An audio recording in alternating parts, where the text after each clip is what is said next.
Ola, boa tarde. Ollo co Bizum. Hoxe no programa falamos con Alexis, un veciño de Vilagarcía que quere contar o seu caso para que a ninguén lle pase. Alexis foi vítima do calote do Bizum inverso. Vendía un coche por internet, pero no canto de enviarlle un sinal do pago, os estafadores mandáronlle unha solicitude de cartos. É un engano no que é moi doado caer. Me dijo, vale, te acabo de mandar la señal por Bizum, confírmame, entra en la banca electrónica a ver si te entró. Y así fue, entré en la banca electrónica, reconocimiento facial, acepté todo sin darme cuenta al tener reconocimiento facial. Apareceron as primeiras manchas de mildeo en viñedos do Salnés, algo agardado porque se estaban dando as condicións necesarias para esta enfermidade. É por iso que os técnicos recomendan renovar canto antes o tratamento fitosanitario para combater en este fungo que, de non controlarse a tempo, pode provocar graves perdas na colleita. Que se fagan os tratamentos con lóxica, é dicir, se hai vento forte, que non se dean tratamentos, que se utilicen sempre boquillas antideriva e por suposto, que se utilicen as dosis marcadas na etiqueta do produto. E hoxe imos en directo a unha festa de interese turístico internacional. En Arbos xa están coas mans no prato na festa da Lamprea. Alejandro. Sí, Alberto, edición número 66 desta festa da Lamprea, considerada a festa gastronómica máis antiga de Galicia. Todos os que se achegan ata aquí van poder degustala de diferentes xeitos. A máis tradicional, a guisada no seu propio sangue, e tamén acompañada de arroz. Nuns minutos vemos todos os detalles.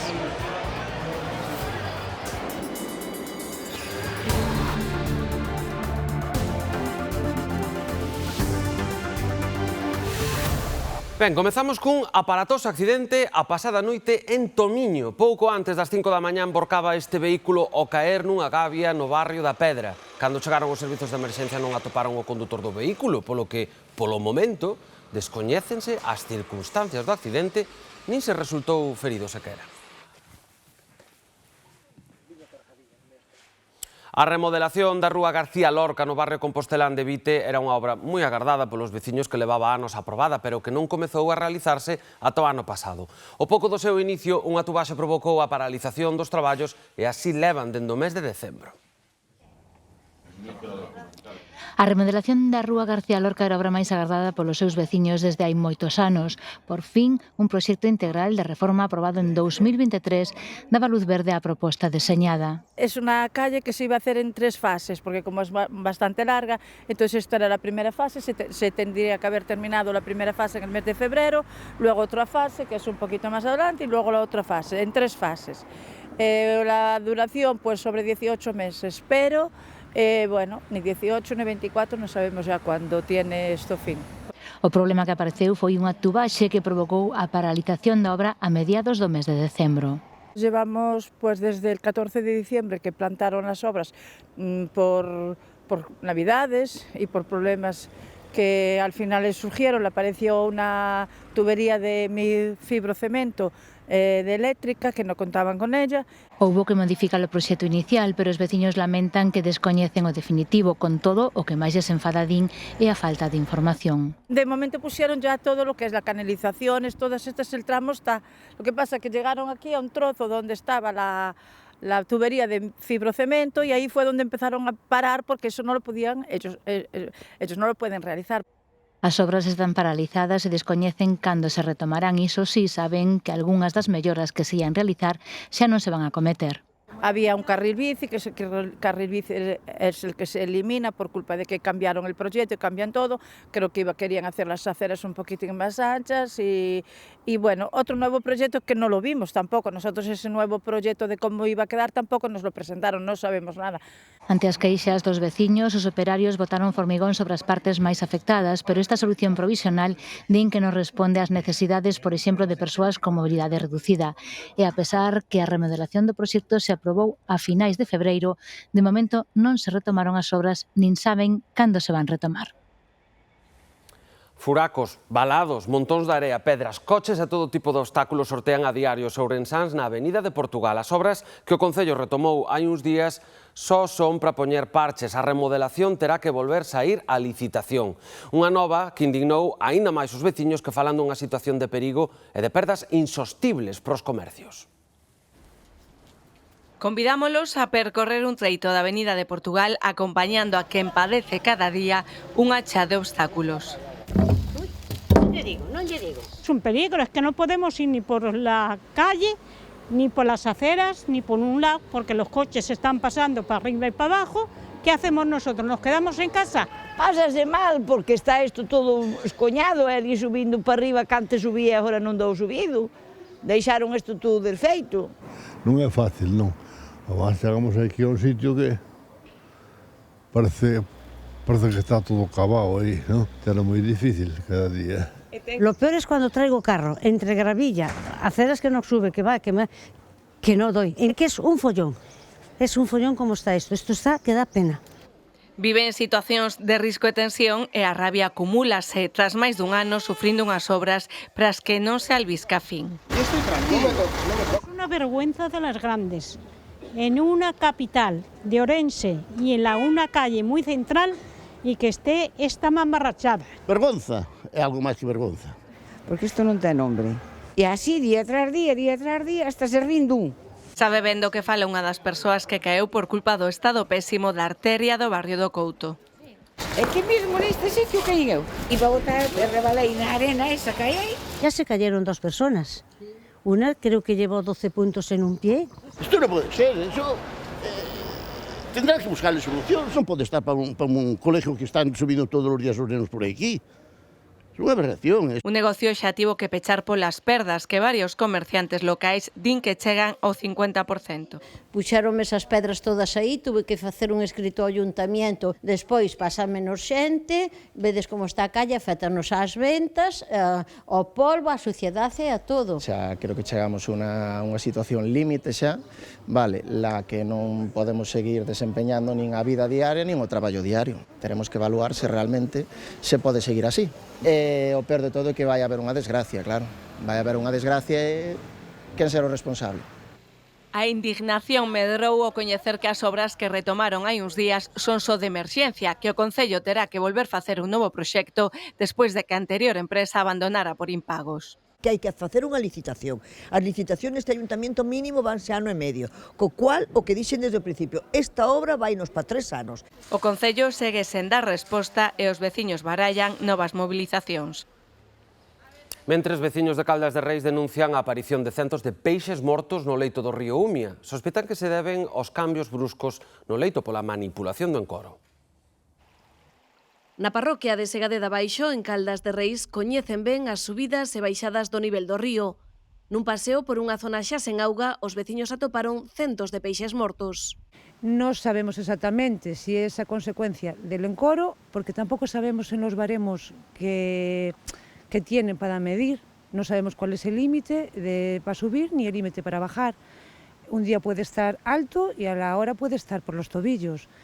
Entonces tampoco sabemos de quién es un poco la culpa. Lo que sí que estaría bien es que se tomaran medidas e se buscara unha solución ante isto, porque non é a primeira vez que pasa. Din que no inverno non pasa moita xente polo lugar, polo que moitas veces episodios como este pasan desapercibidos. Invierno nada, no viene nadie, fue de casualidad y ahora, como puedes ver, falta la mitad de ellos porque ya se los comería algún ave o algún animal. Dentro de 2 días a lo mejor aquí ya no habría nada.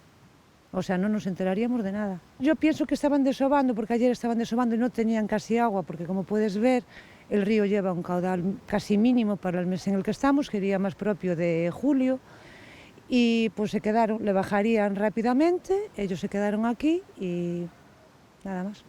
Reclaman que se tomen medidas para evitar este tipo de situacións que afectan os peixes, pero tamén as árbores. Vistes los árboles que se quedan así con las raíces al aire, después se caen. Bueno, al final esto tiene unas consecuencias. Debería de alguien, que yo sé que hay gente muy competente y muy preparada, que debería de petar en la mesa y realmente las cosas que tienen valor, porque el agua es vida y sin el agua no somos nadie, y estas cosas hay que darle el valor que tienen y buscar una solución, porque esto lo estamos acortando muy rápidamente. A beira do río Umia discorre un paseo moi transitado. Lamentan que non se coide a natureza e algúns elementos, como unha antiga ponte a que lle falta unha pedra e quedou inutilizada. Tras a aparición do mildeo esta semana nun viñedo de Cambados, a Estación Fitopatolóxica do Areeiro recoméndalles aos viticultores renovaren canto antes os tratamentos contra este fungo. Tamén apareceu en viñedos do Condado e tamén do Rosal, pero dende a estación din que a situación non é alarmante. O mildeo detectouse por primeira vez esta semana neste viñedo do Salnés. O xoves pasado, a Estación Fitopatolóxica do Areeiro emitiu un aviso no que recomenda renovar canto antes o tratamento fitosanitario para combater este fungo, que de non controlarse a tempo pode provocar graves perdas na colleita. Sí, canto antes significa pronto, pero en boas condicións. E aí quero insistir en algunha cuestión, é dicir, se hai vento forte, que non se dean tratamentos, que se utilicen sempre boquillas antideriva e por suposto, que se utilicen as dosis marcadas na etiqueta do produto.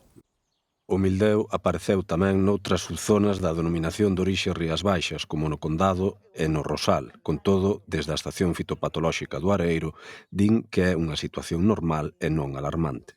Tampouco non é unha situación alarmante. Alarmante non é porque estamos a ter tamén unha climatoloxía que nos axuda a que non o sexa. É dicir, se tiveramos moitas noites cálidas, un tempo moi húmido, pois aí xa teríamos que estar un pouco máis pendentes. A próxima semana, a Estación Fitopatolóxica vai continuar as inspeccións en viñedos do Salnés, do Condado e do Rosal. Un veciño de Vilagarcía foi vítima do calote do Bizum inverso. Puxo a venda un coche e un comprador insistiu en facerlle un pagamento como reserva. O resultado, estafaronlle 1.200 euros. Alexis decidiu vender un coche por internet, pero co que non contaba era con que lle estafasen 1.200 euros na operación. O suposto comprador do vehículo insistiu moito en pagarlle unha cantidade por Bizum para facer a reserva do coche. Así foi como o leou. Dijo, vale, te acabo de mandar la señal por Bizum, confírmame, entra en la banca electrónica a ver si te entró. Y así fue, entré en la banca electrónica, reconocimiento facial, acepté todo sin darme cuenta al tener reconocimiento facial. Y nada, consiguió retirarme pues alrededor de casi 1.200 euros en 2 Bizum. E o calote aínda puido ser de máis cuantía porque o delincuente intentou facer outras 2 operacións consecutivas. Alexis quere facer público o seu caso para que sirva de aviso a outras persoas que poidan estar tan confiadas como a él. La gente tenga cuidado con este tipo de temas, porque igual que me lo hicieron a mí, que estaba claro, nunca pensé que me lo iban a llegar a hacer, pero es fácil que se lo hagan a cualquiera. Xa eliminou a plataforma, puxo denuncia na policía e foi ao banco. Dixéronlle que era difícil recuperar os cartos. O fraude do Bizum inverso é habitual en operacións de compra-venda. Os delincuentes solicitan diñeiro en vez de envialo, polo que, para evitar caer no calote, compre revisar as solicitudes con atención.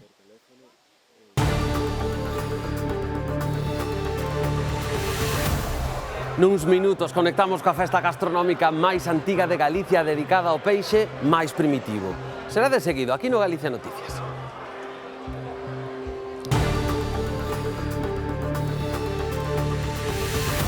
Hoxe está sendo un día solleiro en todo o país e a vez asoman algunhas nubes en Lugo e en Ourense que poderían deixar algo de chuvia. Con todo, as temperaturas son bastante altas. Ourense terá hoxe a máxima de Galicia con 30 graus, pero imos ver como está a cidade de Lugo agora mesmo a través das cámaras da nosa páxina web, porque ali hoxe chegarán a unha temperatura de 23 graus, algo inusual para esta época do ano. Escollemos agora Ortigueira, porque nesa marxe da provincia da Coruña está o exemplo de que hai zonas con temperaturas frescas male o sol. Agora mesmo están a 17 graus e non van subir máis. No interior da provincia de Ourense, na rúa, ceos cubertos e 22 graus dos 23 de temperatura máxima nesa comarca que comprobamos con esta verde e fermosa imaxe. Imos agora á costa da provincia de Pontevedra por partida dobre. Primeiro detémonos en Vigo, cun espectacular día de sol e 23 graus agora mesmo. A súa máxima para hoxe é de 25. E continuamos no Grove, onde o ceo azul manda, con 20 graus. En esta vida ponteverdesa vaise alcanzar unha temperatura máxima de 21 graus. Ben, a estas horas manda a fame se por riba na súa vila ou na vila veciña teñen unha festa gastronómica, pois todo entra bastante mellor. Arbo, na provincia de Pontevedra, é unha desas localidades e, ademais, con honra, porque a súa festa da Lamprea está declarada de interese turístico internacional. Alejandro.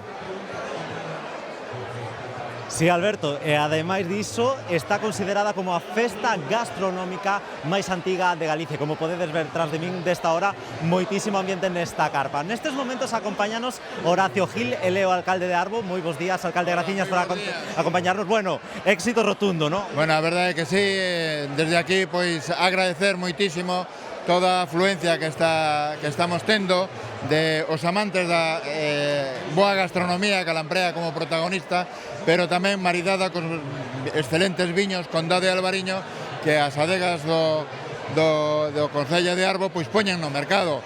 Bueno, é un orgullo para nós que sirva, que teñan este atractivo para que todos cantos hoxe acuden a Arbo a disfrutar da festa da Lamprea, pois, bueno, o máis importante é que se encontren a gusto, que o celebren, que disfruten, bueno, que se marchen con ganas de volver. Edición número 66, non? É unha data marcada xa no calendario, ademais moita xente chegada dende diferentes puntos de Galicia, incluso de España e de Portugal. Pois a verdade é que sí, hai moita afluencia de veciños e amigos portugueses, pero tamén temos en Arbo estes días, disfrutando da festa da Lamprea, pois amigos e visitantes que veñan de Cantabria ou que veñan de Madrid ou mesmo de Suiza, que chegaron o Verres, ou mesmo de Francia. De feito, temos aquí a delegación do Concello Amigo de Santeter, na comarca de Santa Emilión, e que están disfrutando aquí con nós na festa, pero tamén de Tudela de Duero. O sea, polo tanto, é un orgullo que a festa da Lamprea teña esta capacidade de atracción. Eso é mérito de todos os veciños e veciñas de Arbo, de todos os ámbitos, de todos os asociacións, dos pescadores, dos adegueiros, dos restauradores. Bueno, é un traballo conxunto de toda a vila de Arbo e que para nós é un orgullo conservar e seguir mantendo o legado que nos deixaron os nosos veciños desde fai 66 anos, 65 este ano 66. Pois, alcalde, moitísimas grazas por atendernos, deixámoslle que siga gozando da festa, pois xa vedes, compañeros, agora mesmo moitísima troula e aínda queda para largo, porque esta noite tocará a actuación das orquestras Panorama City e tamén da Orquestra Miramar. É un sabor diferente ao fumo, ao de ser fumada, e sim, combina ben con a como se chama, a salada rusa, non sei como se chama aquí en España, combina moi ben, sí. A min gústame esta forma, sí, gústame moito, está moi rica. Eu antes non me gustaba e en cambio agora me encanta. Merece a pena porque, agora, eu con arroz é como máis me gusta. Pois última xornada tamén, pero da Feira do Cabalo de Lalín, que vai xa pola edición número 36. O programa para este domingo inclúe unha exhibición de carruaxes tirados por cabalos e máis un espectáculo ecuestre de nivel internacional que combina a coreografía e doma. 80 participantes inscribíronse para participar na tradición Ruta a Cabalo, onde se xuntan xinetes e tamén os afeccionados. Los caballos se les mira al paso, al trote y luego se les hace en parado. En parado ellos tienen que echar el cuello hacia adelante y ahí los vemos, las características del cuello y la cabeza. Tanto me gustan que tamén me dá medo ao final, porque é un animal moi alto, ainda que pode ser dócil e todo, pero bueno, me dá así un pouquinho de medo, pero me gustan moitísimos cabalos, moito. A ver, conocémonos todos, hoxe desde aquí a Portugal e todo por aí adiante, se todo Galicia é de andadura, sí. Imos correr na serrada de máis dun 50, cabalos grandes, a serrada que se trata de correr, facer o recorrido no menos tempo posible, e a serrada é de dous tempos, ten que levar os dous pés, avanzar ao mesmo tempo cos dous pés. Más clausuras, Galiexpo Motor Show despídese hoxe. A demostración consolídase como un dos eventos do motor máis importantes do noroeste peninsular. O IFEBI de Vigo acolleu máis de 50.000 metros cadrados de exposición con vehículos, empresas do sector e pilotos nacionais e internacionais. Xoel, contanos. Sí, e hoxe, de feito, esta cita, Alberto, quixo tamén render homenaxe a un dos pilotos de rally máis emblemáticos desta cidade olívica, a Chano Carrera, unha das actividades que se marca no marco dun programa máis amplo. Precisamente para coñecelo temos a oportunidade de conversar en directo cos seus organizadores, con Silvia Rimas e tamén con Joaquín Portavales. Moi boa tarde. Que tal? Moi buenas tardes. Contanos en primeiro lugar, Joaquín, que é o que se pode ver hoxe aquí nesta feira?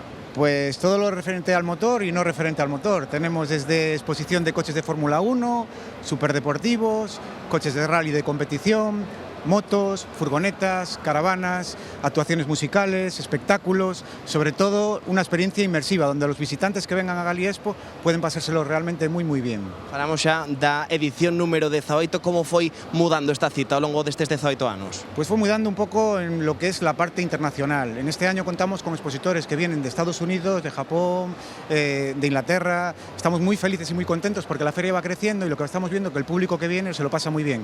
Claro, expositores internacionais e tamén, Silvia, pilotos nacionais e internacionais, comentábamos, ¿nos? ¿Algún nome? Sí, este año ampliamos el cartel y viene Carlo de Barco, Carli, Peixoto, Pedro Sousa, pilotos que están corriendo el Campeonato Europeo de Drift, que están corriendo la Drift Spain, que están haciendo un espectáculo en el pabellón 3 que invito a todo el mundo, que vamos a tener 2 pases ahora por la tarde, a las 5:30 y a las 7:30, y podéis comprar vuestras taquillas aquí, vuestras entradas, perdón, aquí en la taquilla del IFEBI, y invito a todos a que asistan porque están dando un espectáculo alucinante.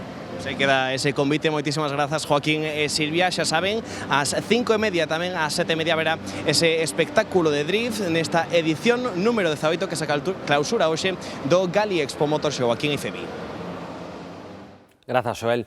14 artesáns de Galicia, de Asturias, tamén de Cantabria, amosan estes días o seu bo facer nunha nova edición da Feira de Artesanía de Ourense. Hai xoias, pezas de vidro, papel, marroquinería e mesmo obradoiros para ver de preto os segredos do seu traballo. Cada unha das guitarras clásicas que fabrica Marcos son 3 meses de traballo. Hai un rango de prezos entre os 3.500 e os 5.000 euros, máis ou menos. Esta concretamente é Nogueira, Nogueira do País, con outras madeiras tropicais e con tapa de cedro. E este é un instrumento para toda a vida.